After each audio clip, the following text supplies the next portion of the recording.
Selamat pagi pemirsa Hidup Sehat. Nah, kebanyakan anak muda sering mendengarkan musik melalui headset. Hal ini memang menyenangkan untuk dilakukan sebab suara akan lebih jelas. Namun, sebaiknya jangan dilakukan terlalu lama dan terlalu sering.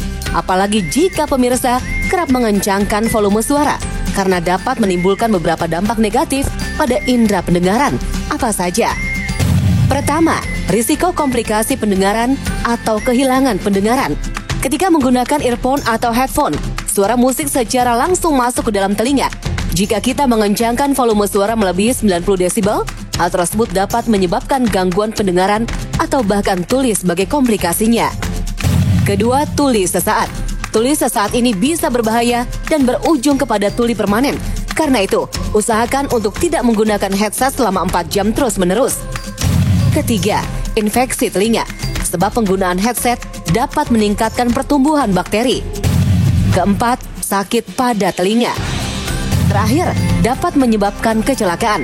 Sebaiknya pasanglah volume yang tidak terlalu keras sehingga masih bisa mendengarkan suara dari lingkungan sekitar.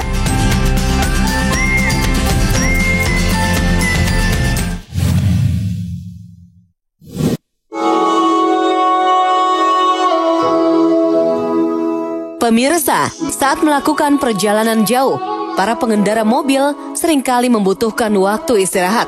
Namun alih-alih berhenti di penginapan, beberapa di antaranya memilih tidur di mobil. Bagi beberapa orang, tidur di mobil mungkin terasa nyaman dan lebih hemat. Namun faktanya, jika tidak dilakukan dengan tepat, beristirahat di dalam mobil bisa berbahaya bagi kesehatan.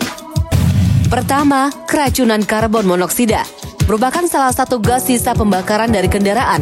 Gas ini tidak berbau atau berwarna, karenanya Anda mungkin tidak menyadari ketika karbon monoksida mulai masuk ke dalam mobil. Kedua, penggumpalan darah pada kaki. Seseorang yang berkendara lebih dari 4 jam berisiko lebih besar untuk mengalami penggumpalan darah pada kakinya. Ketiga, guncangan. Mengubah bagian belakang mobil sebagai tempat tidur dengan menambahkan kasur justru meningkatkan risiko pada penumpang, sebab mobil bisa berguncang secara mendadak sehingga membahayakan penumpang yang berbaring. Halo pemirsa di rumah, salam sehat selalu. Nah, tadi kita udah sama-sama menyaksikan informasi yang bermanfaat bagi pemirsa di rumah seputar kesehatan. Dan kembali lagi dalam program Hidup Sehat tentunya bersama saya Syahda Yostiza. Tapi saya nggak sendirian pemirsa.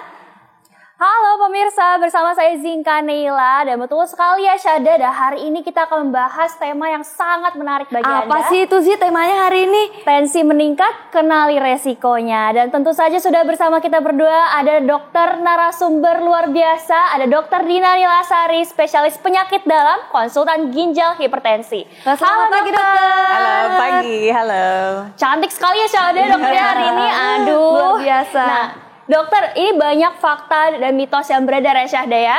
Betul. Nah katanya dok, katanya hipertensi ini dapat menyebabkan kehilangan kesadaran tanpa adanya keluhan sebelumnya. Nah ini fakta atau mitos sih dok? Itu fakta. Fakta dok? Ya, kenapa ini bisa fakta dok? Jadi hipertensi itu disebut silent killer sehingga pasien atau siapapun yang menderita hipertensi bisa tiba-tiba pingsan dan itu kemungkinan adalah suatu stroke.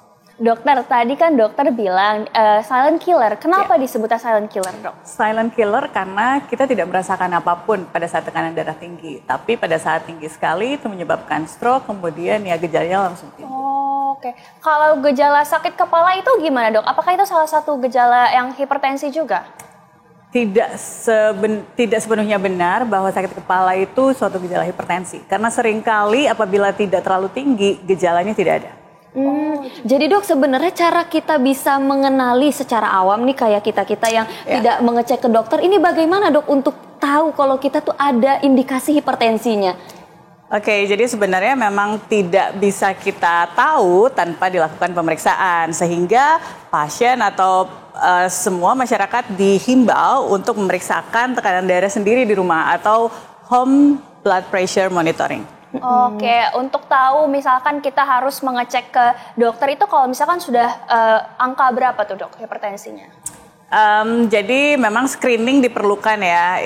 Jadi tidak ada angka yang misalnya begini, dokter mengatakan bahwa memang hipertensi itu kalau di atas 140 sampai 150, tapi sekarang kalau 130 sampai 140 itu sudah dianggap tinggi. Jadi itu udah harus mungkin ada modifiable risk factors, healthy lifestyle, semuanya sudah harus diberikan.